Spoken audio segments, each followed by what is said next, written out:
Thank you. Senator Husted. Thank you, Chairman Capito. I appreciate everybody being here today. Always ask the question, why does it matter? To me, why this matters the most is that if we're going to have a domestic supply chain of the things that are essential to our economic and national security, we've got to get to work. And whether that means pharmaceuticals, rare earth, chips, energy, transmission, infrastructure, AI, all of it requires a great deal of new investment in our nation to be able to do that. And anybody in business knows that time is money, because the longer it takes to do something, the more expensive you make it. The more expensive you make it, the more that cost gets transferred to the consumer out of a necessity to do that. China is considered an engineering society. I recently read this, and we're considered a litigation society. And they go much faster than we do. I'm not suggesting that we want to be like China, because we don't. We want to be responsible, but we also have to compete in a global market. And so, Mr. Bechtel, I know you and certainly your company has done projects all around the world.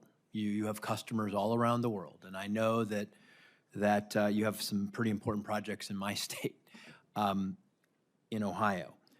Can you explain to us, because I read the McKinsey study from 2025 said that they will leave $2.5 trillion in capital on the table because of permitting requirements. Explain to us how important you believe that this is for helping America compete. Thank you, Senator Husted, and thanks for your support in Ohio. Yes, so there's $1.5 trillion in investments currently waiting in the queue for permits. It takes on average 4 to 5 years for every dollar of investment that enters that queue to come out the other side. Doesn't matter whether that's a private dollar or a public taxpayer dollar. If you add all that up, that means that we're losing somewhere between $100 and $140 billion a year in unrealized returns, and that the induced GDP impact of that is about $2.4 trillion a year. I think it was said earlier really well by Senator Kramer. This is an everybody wins situation if we can fix it. America wins, consumers win, workers win, communities, taxpayers win with a permitting system that's efficient, that's predictable, and that yields a durable result that allows us to attract investment from around the world. And as you're doing projects around the world, just how, particularly in the places that we're having a difficult time competing with, what's the time difference it take you to do a big project in one of those places versus the United States? It varies widely, sir. We do, at any given point in time, we have about 100 projects in 30 different countries. Every country is a little bit different.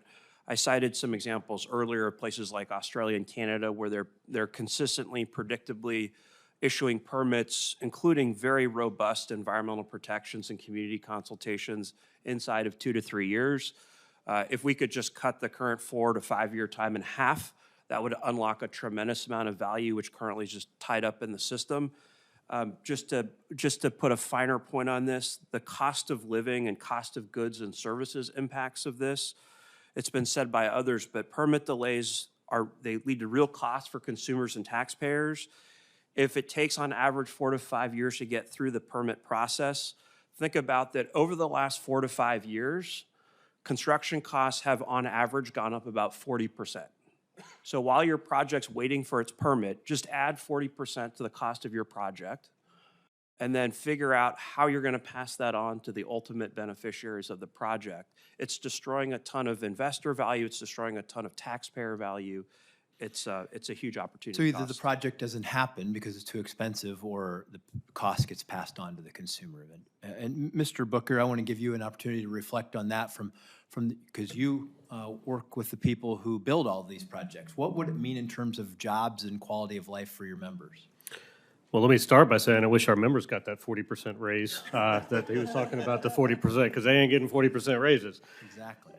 The impact for our members is jobs, and it's their ability to go to work. It's their ability to give their skills to build a chips plant outside of Columbus. And when you see that project gets delayed or projects like that get delayed, as we train our people to get there and then they have to sit on the sidelines, they don't have health care.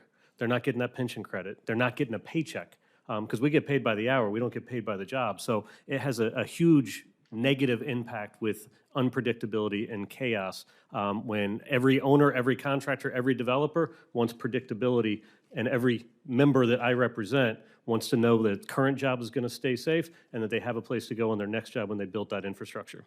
Yeah, thank you, Chairman Capito, for the opportunity. But what we heard here is what others have said earlier. Everybody wins. It's good for America. It's good for American business, and it's good for the American worker. And I hope we'll get this done. Thank you.